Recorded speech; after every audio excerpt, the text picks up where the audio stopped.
to actually enjoy reading for good. You're probably like me, who used to read maybe a couple books a year. I've never been a huge reader myself until recently, and in today's video I wanted to share some tips on how to become a reader for actual good. My number one tip is reading a genre you actually enjoy. This is quite an obvious one, but I think it's important not to pick books just because it's a popular genre. You should definitely only be reading books that you actually genuinely enjoy.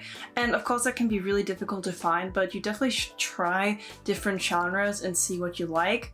Personally, I'm a big romance fan. I've recently delved more into fantasy books, where I've been staying in my comfort zone, where I've been reading some books of movies I really enjoy. I'm currently reading Hunger Games, and it's really fucking amazing to read a book when you've already watched the movie, because if you already love the movie, there's going to be so many more details in the book that you might actually start hating the movie. And of course, further down the line, you can definitely adventure out into different genres, but for now, we are going to stay in a zone, a comfort zone we like. And this can be any genre. It does not have to be one genre. It can be multiple genres. It can be short story, romance, fiction, non-fiction, thrillers, horror, whatever you want to read, as long as you are enjoying it. And I think a great technique is actually taking a movie you really like and reading the book. Because you already know the story and you already like the story, so you're just gonna get more details than you would in the movie. And it's really fun to rewatch the movie, because then you're like, oh my god, that's why that person is acting that way.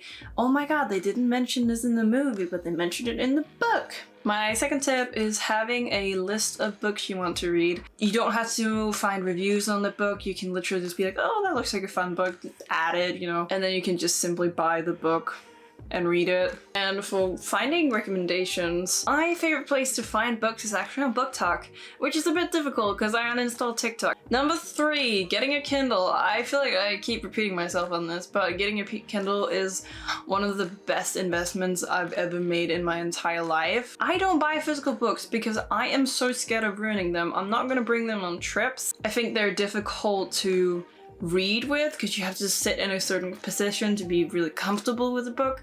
You have to have a nightlight if you want to read at night. But I must admit, I do like the feeling of a book more, but the convenience of the Kindle. And if you're considering getting a Kindle yourself, maybe check out this video. They'll be linked in the description below. The first link, of course, for your convenience. Well, also with Kindles, the upfront cost is gonna be expensive. A little bit more expensive depending on which Kindle you get. I personally just have the Kindle standard one, but I do think if you have a bit more money to spare, you should get the Kindle Paperwhite. It just has a few extra features, like the resolution is better and it has like a warm light and it's also like waterproof, so it does have some nicer features, but I didn't want to get it because I couldn't get it in white. I wish I was kidding. And of course, when you already have the Kindle, books are usually cheaper on there. It depends on the book. If it's Harry Potter, it's pretty much the same price, but some of the less popular books are actually going to be a bit cheaper. Now, I will say one downside I'm not the biggest fan of with a Kindle is if you're like me and you also read a lot of self-development books, I definitely think it's nicer to have sticky notes in a book than the highlights tab. The highlights tab is wonderful, but I definitely like having tabs in a book more. It's just much easier to go through than having it digitally. But that's just a personal opinion of mine. My number 4th tip is being in a comfortable space. If you're like me and have a really hard time with loud noises, you should definitely be in a quiet space when you're reading, because it's just gonna help get you into that zone. I know that's not always the option. I will always recommend getting a pair of noise-canceling headphones.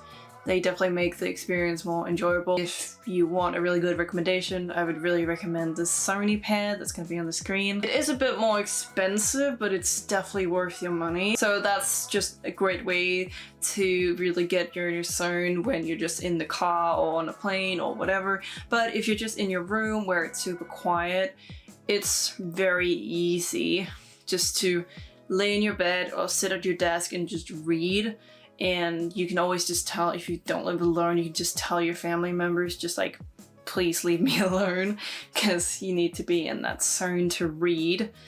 and having a comfy space is definitely gonna help you a lot. My 5th tip is watching book talk / booktubers. This is really random, but I feel like watching people who read a lot really inspire me to read more. I think in general you should be following people on social media with the same interests as you, and especially if they have something you don't have. You know, if they are like a huge reader and they read like millions of books in one day. It definitely helps inspire you, like keeps like your motivation and your dedication to become this person, because you keep watching this person that you like for their personality and they have an interest that you're really interested in learning, like reading.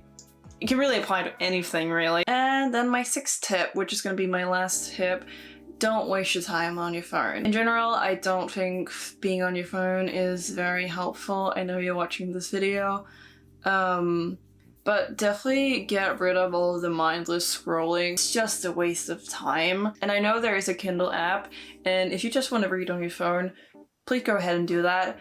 I don't recommend it very much just because of the screen size, and there's just many more features on the Kindle, and it's nice to have that separated. Like my Kindle is for reading and that's it. And a really big tip I would recommend, if you can, don't bring your phone to certain things, just bring your Kindle.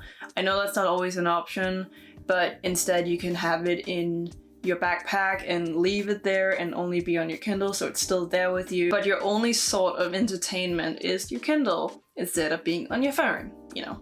Also, it's a great conversation starter. I'm gonna deeply apologize if this is gonna be out of focus, but I forgot to add a point. This little thing, it is so random, I do not know how to describe it, but this is just a basic phone stand I got from Daiso. You can literally buy these anywhere from Amazon. You can get cuter ones than these, but this is just a stand, and this is my phone. You know what, I want to use my Kindle. This is a stand, this is my Kindle, and you can just like take this, bloop, and then plop it down. It fits with the cover. It is so wonderful. It works amazing on like everything. It can be really low and it can be really high depending on your situation. You can angle this on a pillow and you'll be fine. Like what? This is such a great little thing, and it makes me read more because I can actually read in the position I want to read. So if I want to lay on my stomach, it's just going to be a little bit more angled. And I can just hold, I don't have to hold it if I don't want to. I can hold it, but I don't want to all the time because it is a little heavy and it does feel like an iPad, so that's it. Okay, bye. But yeah guys, that's gonna be it for today's video. I really hope you enjoyed it, and I'll see you all guys next time. Bye!